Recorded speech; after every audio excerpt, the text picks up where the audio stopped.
Hello friend, स्वागत है आपका हमारे इस घोस्ट चैनल पर। आज मैं फिर आपके लिए एक सच्ची भूतिया घटना लेकर हाजिर हूँ। तो चलिए बिना देरी किए इस भूतिया स्टोरी को सुनते हैं। यह एक सच्ची कहानी है। यह कहानी है मुकेश की। उसकी नई नई मेडिकल में जॉब लगी थी। मुकेश का ड्यूटी एक मेंटल हॉस्पिटल में दिया जाता है। 7 जनवरी 2019 को मुकेश हॉस्पिटल पर पहुँचता है। सुबह का समय था। मुकेश हॉस्पिटल के सामने खड़ा होकर अस्पताल के गार्ड को बुलाने लगा। कुछ देर तक तो कोई नहीं आया, तो मुकेश खुद ही गेट खोलकर अंदर जाने लगा। जैसे ही मुकेश ने गेट खोला, तभी एक आदमी ने उससे पूछा, क्या तुम टीवी ठीक करते हो? मुकेश बोला, नहीं। यह बात सुनते ही उस आदमी ने मुकेश को एक जोरदार थप्पड़ मारा और बोला, यहाँ सिर्फ टीवी ठीक करने वाले को अंदर आना था, तुम अभी क्यों आए? मुकेश को कुछ समझ नहीं आ रहा था। थप्पड़ खाने के बाद मुकेश का सर चकराने लगा, लेकिन किसी तरह मुकेश ने अपने आप को संभाला और उस आदमी से लड़खड़ाती आवाज़ में बोला, मैं यहाँ नौकरी के लिए आया हूँ। तभी एक डॉक्टर और उसके साथ 4 कंपाउंडर गेट के अंदर पहुँचे।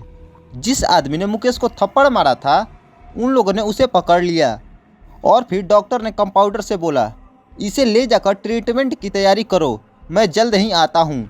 कंपाउंडर जैसे ही गए, मुकेश डॉक्टर के पास गया और बोला, आज इस अस्पताल में मेरा पहला दिन है, क्या आप मुझे बता सकते हैं कि डॉक्टर पाटिल कहाँ मिलेंगे? डॉक्टर ने बोला, डॉक्टर पाटिल मैं ही हूँ। तुम यहाँ से सीधे जाकर अपना जॉब लेटर ऑफिस में जमा कर दो और वहाँ से ड्रेस लेकर बगल के कैबिन में आ जाना। इतना कहने के बाद डॉक्टर वहाँ से चला गया। मुकेश थोड़ी ही देर में कंपाउंडर का वर्दी पहनकर डॉक्टर के केबिन में पहुँचा। डॉक्टर ने मुकेश को बताया कि जो तुम्हें अभी गेट पर मिला था वो पागल था। पिछले 9 दिनों से वो सभी को टीवी बनाने वाला समझता है और फिर जब उसे पता चलता है कि वो टीवी बनाने वाले नहीं है तो उन्हें गुस्से में एक थप्पड़ जड़ देता है। इतना कहने के बाद डॉक्टर ने कंपाउंडर शेखर को बुलाया और मुकेश का परिचय सबसे कराने के लिए कहा। शेखर ने कुछ ही देर में मुकेश का परिचय सबसे करा दिया और फिर उसे मरीजों के कमरे में ले गया। वहाँ मुकेश ने देखा कि सभी मरीज कुछ न कुछ अजीब हरकत कर रहे हैं। कोई दिल टूटने वाला शायरी सुना रहा है तो कोई फिल्म का डायलॉग मार रहा है। सभी मरीजों को दिखाते हुए शेखर ने मुकेश से बोला, आज के बाद तुम्हें भी इन सभी मरीजों को झेलना पड़ेगा। इतना कहकर शेखर वहां से चला गया। डॉक्टर ने मुकेश की नाइट ड्यूटी लगा दी। मुकेश दिन में आराम करने के बाद रात को मरीजों की देखरेख में जुट गया। समय बड़ी धीरे धीरे गुजर रही थी। जैसे ही रात के 12 बजे तो सभी का चेहरा डर से काला पड़ने लगा। सारे दिन हाला करने वाले मरीज चुपचाप एक कोने में बैठ गए। यह सब देखकर मुकेश को कुछ अजीब लगा। उस दिन नाइट ड्यूटी कर रहे डॉक्टर से मुकेश ने पूछा, यह सब क्या हो रहा है? सभी लोग इतना क्यों डर रहे हैं? डॉक्टर ने जवाब दिया, इस अस्पताल में रात 12 बजे के बाद भूत घूमते हैं और वो सारे भूत कोई और नहीं बल्कि इसी अस्पताल के पुराने मरीज हैं जिनकी इलाज के दौरान मौत हो गई थी। जरा तुम संभल कर रहना। मुकेश को भूत प्रेत और आत्मा पर विश्वास बिल्कुल भी नहीं था, इसलिए मुकेश डॉक्टर के बात को हंसी में टाल देता है और अपना काम करने लगता है। उसी रात को जब मुकेश अकेले बाथरूम जा रहा था तो तभी उसे लगा कि कोई उसके पीछे पीछे आ रहा है। मुड़कर मुकेश देखा तो कोई भी पीछे नहीं था। कुछ देर बाद फिर उसे एहसास हुआ कि कोई उसके पीछे पीछे आ रहा है और फिर पीछे देखा तो कोई भी नहीं था। मुकेश को लगा कि भूत की बातें मेरे दिमाग में घूम रही है, इसलिए मुझे ऐसा वहम हो रहा है। बाथरूम करके जब मुकेश बाहर आ रहा था तो अचानक उसकी नज़र आईना पर पड़ी। उस आईना पर लिखा था, आज तुम पागल हो जाओगे। मुकेश को लगा कि मेरे साथ कोई मजाक कर रहा है, इसलिए उसने इस बात पर गौर नहीं किया और अपने काम में लग गया। कुछ देर बाद उसे एक तेज चीख सुनाई दी। तभी वह दौड़ते हुए तेज आवाज़ की ओर गया।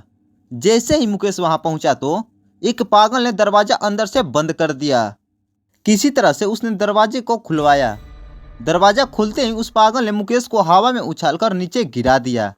जैसे तैसे करके वह उठा ही था कि तभी एक जोर की हंसी उसे सुनाई दी। वही पागल हंसते हुए बोला, मैंने कहा था कि आज तू पागल हो जाएगा। मुकेश गुस्से में चिल्लाते हुए कहा, पागल आदमी, तूने ये क्या किया? रुक, तुझे अभी बिजली का झटका देता हूँ। तभी उस आदमी ने कुछ ऐसा बोला कि उसकी बातें को सुनकर मुकेश दंग रह गया। उस आदमी ने बोला, मैं कोई पागल इंसान नहीं बल्कि पागल भूत हूँ। अस्पताल में मिलने वाले बिजली के झटके से ही मेरी मौत हुई थी। अब तू क्या मुझे शौक देगा। इतना कहते ही उस पागल ने मुकेश को एक हाथ से पकड़ा और दूसरा हाथ स्विच बोर्ड में डाल दिया, जिससे मुकेश को बिजली का बहुत तेज झटका लगा और वो जोरों से चिल्लाने लगा। मुकेश की तेज आवाज़ को सुनकर अस्पताल में मौजूद नाइट स्टाफ दौड़ता हुआ उस कमरे की तरफ आया। स्टाफ जब रूम में पहुंचा तो मुकेश बेहोश पड़ा था। तुरंत ही स्टाफ ने मुकेश को मरीज के बेड पर लेटाया। उसी दिन से मुकेश की दिमागी हालत आज भी खराब है। अब मुकेश अपने आप को अस्पताल का डॉक्टर समझता है और अपनी पागल स्थिति और डॉक्टर बनने के चलते मुकेश ने ब्लेड से अब तक कई लोगों का पेट काट दिया है और हर रात उस अस्पताल में मुकेश की तरह चीखने की आवाज़ आती है और किसी न किसी को वो भूत मुकेश की तरह पटक ही देता है। इन सभी भूतिया घटना के कारण 10 अगस्त 2021 को इस मेंटल हॉस्पिटल को हमेशा हमेशा के लिए बंद कर दिया गया। अगर आगे भी आप ऐसी भूतिया कहानी को सुनना चाहते हैं तो आप हमारे चैनल को सब्सक्राइब कर लें।